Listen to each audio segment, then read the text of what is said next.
He called April 2nd, the day the tariffs were announced, Emancipation Day. But what does that mean? President Trump called it a declaration of America's economic independence.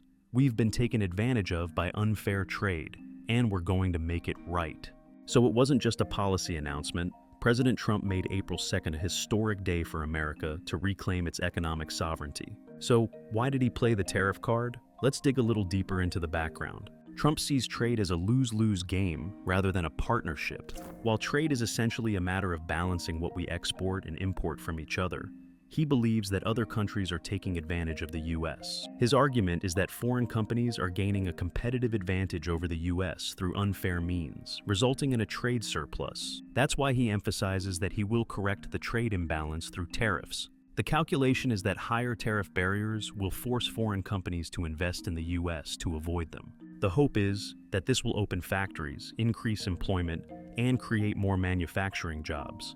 This is the scenario Trump has in mind. The middle class will be revitalized, and the U.S. economy will get back on its feet. Do you want to pay tariffs or move your factory to the U.S.? This is how they are trying to induce the return of manufacturing. However, many believe that tariffs alone will not achieve this goal. The reason is that the cost of production in the U.S. is too high. The bigger problem is that the manufacturing value chain is already gone. The U.S. has been offshoring manufacturing for a long time. For example, even if a car factory is relocated, the manufacturing value chain is not complete without the support of the underlying industries, such as steel, parts, and logistics.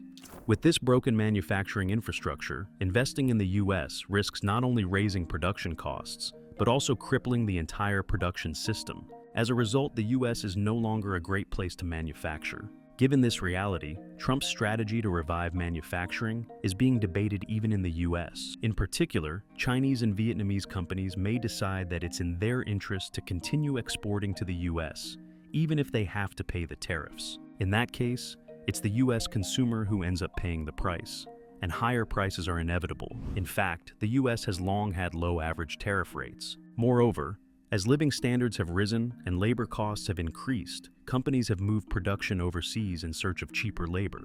This has led to a sense of crisis that U.S. manufacturing is collapsing. Trump has chosen tariffs as a means to revive it. In other words, it's a measure focused on reviving manufacturing rather than raising tax revenue. Here's the basic idea. The hope is that by imposing tariffs, multinational companies that can't afford to give up on the U.S. market will eventually move production to the U.S. That's why President Trump has once again floated the idea of imposing big tariffs. But tariffs aren't always the answer, and there are obvious problems with this policy. Emerging Asian economies such as Vietnam, Thailand, Indonesia, and the Philippines, all of which are trying to keep China's influence in check by expanding trade with the U.S., have been hit with high tariffs. Japan and South Korea, two key U.S. allies, have also been hit with high tariffs of 24% and 25%, respectively. Many have warned that these measures could lead to anti-American sentiment in Asia, and that China could take advantage of the vacuum. To add insult to injury, President Trump has also imposed indiscriminate tariffs on longtime allies, the United Kingdom, and the 27 countries of the European Union. This has raised the prospect that it is only a matter of time before trade between Europe and China increases. In the end, the analysis is that President Xi Jinping has been able to see the divisions in the West without much effort. As mentioned above, the biggest problem is the growing threat of inflation. While President Trump has claimed that the inflation caused by U.S. tariffs will be temporary, there are conditions for this to become a reality. That is, other countries should not retaliate against U.S. tariffs at all. But the reality is different. Some countries are likely to retaliate against Trump's tariffs. If they decide to retaliate, President Trump will have no choice but to respond in kind. That will send shocks through global supply chains, and there will be enough to spur inflation. Trump's message is, "You're afraid of tariffs, come and negotiate with us, and we might cut you some slack." But for this learning to occur, the tariffs must be removed after the investment. The problem, however, is the image Trump has created around the world. There's a widespread perception that if you negotiate with Trump, you're going to get your ass kicked. If you don't, and he still imposes tariffs, will the next company invest in the U.S.? Many countries are torn between negotiating and retaliating. If some countries do retaliate, the U.S. faces a new inflationary threat. Currently, goods made in the U.S. are exempt from tariffs, but goods made overseas are subject to tariffs. That's why President Trump is sending a message to build your factories fast. In this situation, it may be the US that should really be worried about tariffs. The US has high labor costs, and importing parts from overseas is also subject to tariffs, which further increases prices. Ultimately, the purchasing burden on American consumers will only increase. The burden of tariffs ultimately falls on the consumer, not the company. While large companies with the ability to invest can build plants in the US, small parts companies are at risk of disappearing with a single decision. The US currently lacks a manufacturing infrastructure, and global supply chains are already widely dispersed. Bringing production back to the US under these circumstances is very difficult. Worse, a prolonged delay could hasten the point at which China replaces the US as the world's dominant manufacturing power. The reason China hasn't been able to catch up with the US is that factors like the rule of law and openness have been the US's unique competitive advantage. But now the US itself is eroding that advantage. China is seizing the opportunity and making the most of it. In various international organizations, China is positioning itself as the defender of universal values, creating fissures in the Western alliance. The United States is suffering serious damage to its brand as the nation of the future and its image as a global leader.